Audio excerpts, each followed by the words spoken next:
Eto, paano yan? Dito talaga na paghahalata itong si Sara Duterte. Sa puntong ito, nagnakaw ka na naman. Nagnakaw ka na naman ng linya. Ito atay isang writer, William Ernest Henley Invictus. Yung kanyang statement, yung statement na itong si Sara Duterte, na napaka-iksi ko, no? Two sentences ang kanyang sinabi, eh. Wala daw tanong. Hindi pwedeng magtanong ang press kasi nga walang script na nakahanda etong si Lustay. Feeling unbothered.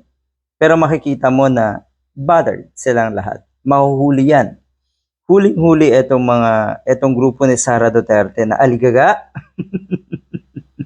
Pumunta ng Senado etong isang ito para kitain, para mag-meeting ng kanyang mga lawyers, with her lawyers nga. Tapos ang sinasabi ng mga kababayan natin, meron na naman daw batuhan ng laptop na nangyari. Kung ikaw ay isang abogado na may dignidad pa, umalis ka na dyan. Bakit ikaw mo? Umpisa pa lang, pahiya na kayo. Mano pa kaya sa mga susunod na pagkakataon?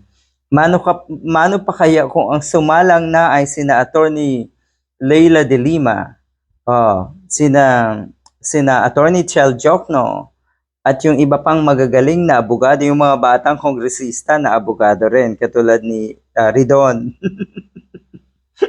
Nako po, isa timbre pa lang ng pananalita ng mga katulad ni Ridon. Talagang kakabahan ka eh, di ba? Sa galing ng mga batang kongresista na yon. At marami pang iba na pawang magagaling. So ito ang sinabi ni Sara Duterte na kinopya lang niya. In this bloodbath, in this bludgeoning, yun ba?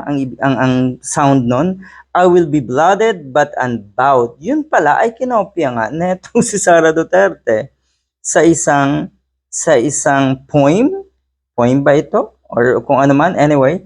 So, ang punto dito, wala ka daw originality. Hindi ka naman lang daw humingi ng tulong sa ChatGPT.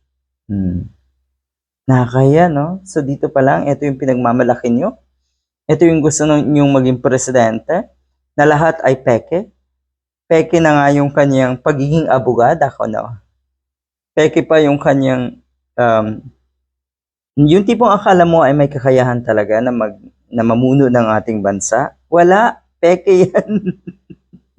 Yung mga ganyan tao, wala yung karapatan at kakayahan at kakayanan na mag-lead ng isang bansa.